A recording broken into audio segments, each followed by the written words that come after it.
Hey, we're going to have a quick conversation about two really tough topics that people really struggle understanding about. We're going to have a talk about communism and how that compares to capitalism.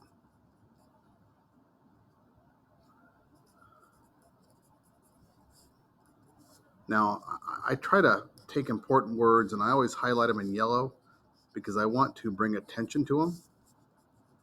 Obviously, you don't have to do that if you're following along and creating your own notes. But these are two really important concepts when we talk about world history, especially in the last 100 years, because a lot of our world history was dominated by something called the Cold War.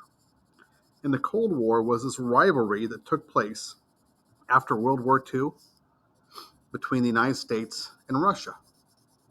And unfortunately, these rivalries were based on a set of ideas uh, that entailed our economies. So when we talk about communism and capitalism, we're really talking about economic systems. And economic systems, real simple put, is a way a country handles money. Now, I think that's really understating it because there's more to it. We're not talking about just money. We're talking about property ownership. We're talking about wages. We're talking about society and classes and all kinds of stuff. But you got to start somewhere. And I think when we talk about money, that's the easiest, best way to relate to our topic. And just to help you relate a little bit, you got to understand that communism has always been aligned, well, not always, only been aligned to, but one of the biggest ways it's been aligned, or one of the biggest countries it's been aligned to, is Russia or the Soviet Union. And I don't think that's completely fair because there's other countries who have engaged in communism. We're talking about North Korea, China, Cuba, places like that. But when we talk about the rivalries between the United States and other countries, we have to really be honest with ourselves and realize Russia has been the main rival, at least during the Cold War. And on the other side, the capitalist side, you have the United States of America. And these two sides were constantly rivals. When I say constantly, I mean they were rivals in everything, not just in the military, but they're rivals for the space race, they're rivals economically, they're rivals in socially, everything. The Olympics and this rivalry created a pretty intense conflict. And I'm also going to put down the word rivalry because it's okay to put more than one word in there. Because these rivalries, hey, I apologize. I just had an important phone call. Actually, it wasn't that important, but I had to take it. Anyway, we talk about conflict, we talk about rivalries, we talk about things when people aren't getting along. I always use the color red. But you know what? I'm going to make an explosion. So I really want to spruce this up a little bit because, boom, that's the way the U.S. and Russia treated each other. Boom, big conflict. And specifically, when we're talking about this conflict, that takes us back to our terms about these two competing types of government. You've got communism on one end, and you got capitalism on the other. And I always misspell capitalism because there's two different ways to spell capital. Capital with an OL that talks about the U.S. capital, and AL is money. So we got to use AL when we talk about capitalism in this paper.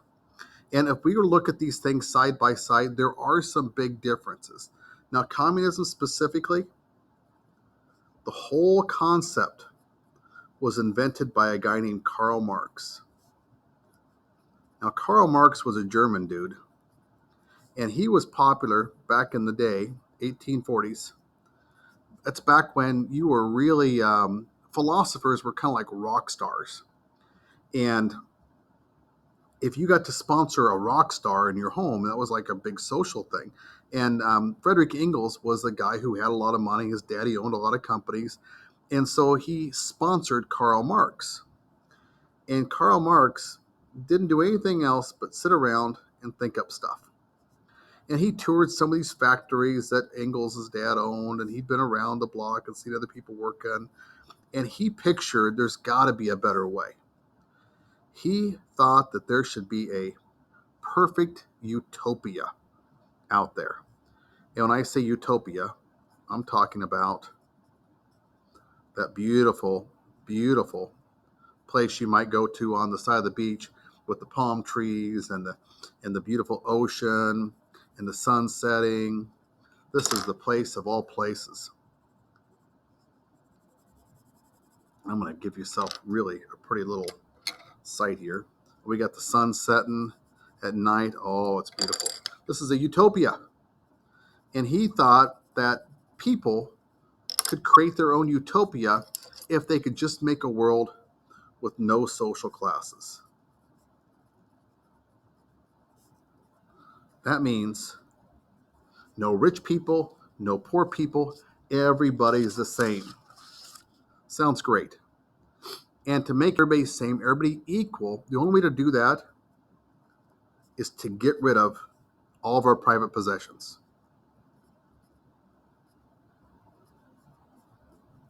So we're going to say no private ownership.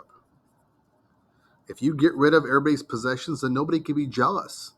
And if they're not jealous, they're not going to be greedy. If they're not greedy, they're not going to hurt each other.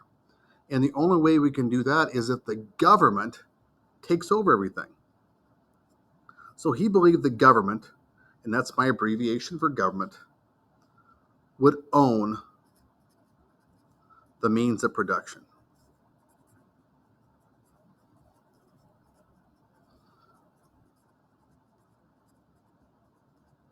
In production, we're talking about factories. Okay? Beautiful, beautiful, ugly, dirty, nasty old factories. You guys have all driven by them before.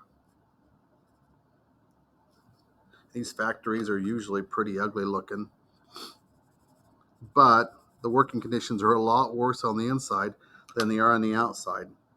And these factories were used to take advantage of poor people. And the people who own the factories were the ones who were benefiting from it. So if you took away the benefit and the government ran it, then everybody would live better. And to do that, the government would have to control the way money works. So money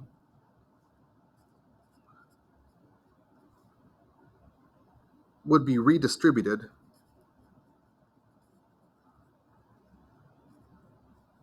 Oh, I spelled that wrong. Redistributed.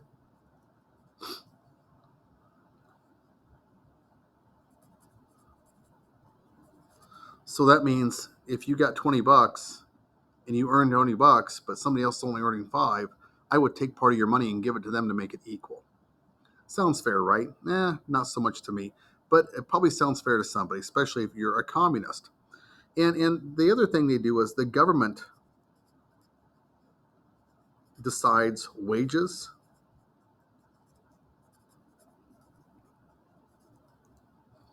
and the prices of goods.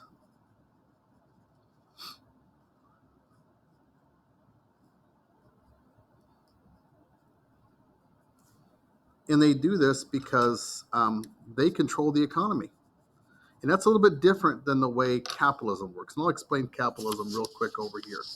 See, capitalism was actually defined by a guy named I think Thomas Hobbes, but this whole concept of capitalism is based on this idea of laissez-faire,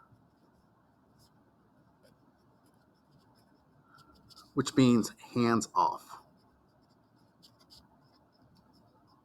So basically, government doesn't get involved. Now, I'm going to tell you right, realistically, the government does get involved now. The United States is not a true capitalist nation. We do have a lot of government interference in our economy.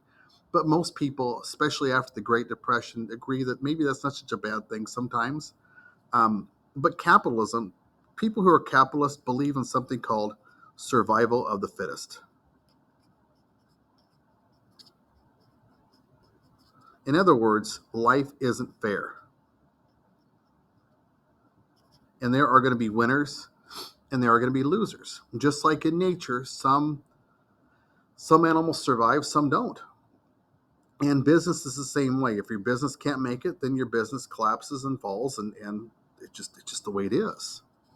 Um, there are winners and losers.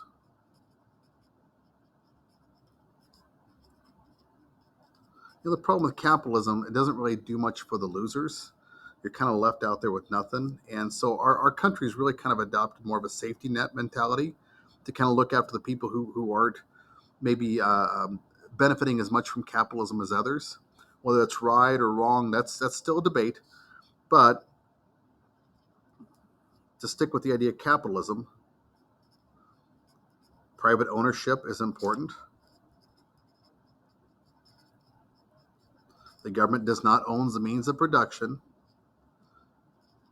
People keep what they make.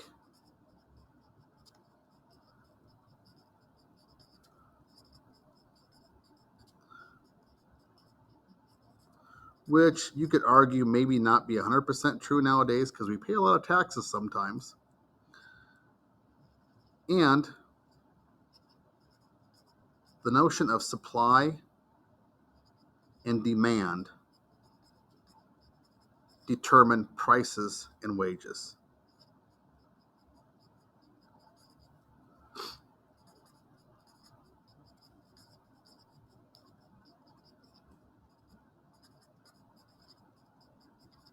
So in other words, if you have something important that people need and they really, really want, they're going to pay more money for it.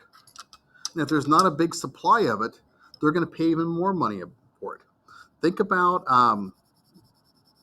PlayStation 5s or any PlayStation system or any game system that people really, really want, or cars right now. Cars are expensive because they don't have the ability to make them as quick as they used to, so they're in higher demand. And if they're in higher demand, that means they're more valuable because there's not as many of them. Just like PlayStations at Christmas time, just like toilet paper during COVID-19, everybody wanted it, and so people were buying it up, and they could sell it for a profit and things like that. So there are lots and lots of examples of supply and demand, and supply and demand would actually be a different video later on, but I did want to make a point to bring it up because that's a big part of capitalism as well. Now, some people believe that communism is more fair, and some people believe that capitalism is more fair. I'm not here to tell you which one is which. I'm just here to tell you the difference between the two of them. So if we get a little better view of our, whoa, let's see what we got here. Whoa, big picture. You've got communism versus capitalism. Russia, by no means, is not the only country involved in communism, or has been in the past. And this rivalry between these two systems really led to help create the Cold War.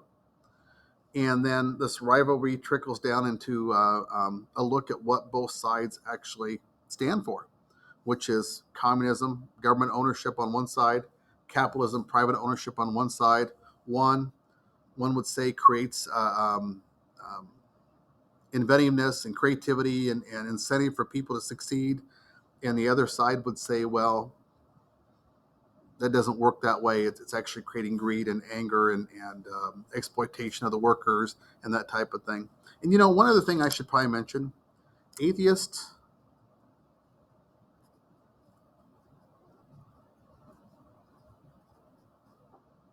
would have loved communism because atheism and communism tied together. Karl Marx was an atheist. He believed people who use God to control people and exploit them. And he believed religion was a bad thing for that reason. So to be a good communist, you actually wouldn't believe in God. I don't know if that's a true thing or not true thing in terms of whether there's a God or not. That's up to your individual faith. But I will tell you, Karl Marx, that's part of his philosophy. So that's it. Capitalism versus communism. You can use this as you need to, and hopefully it helps you out a little bit. And hey, I'm sorry for the interruption that took place earlier. Next time we'll do better and just turn that phone off. Have a good day.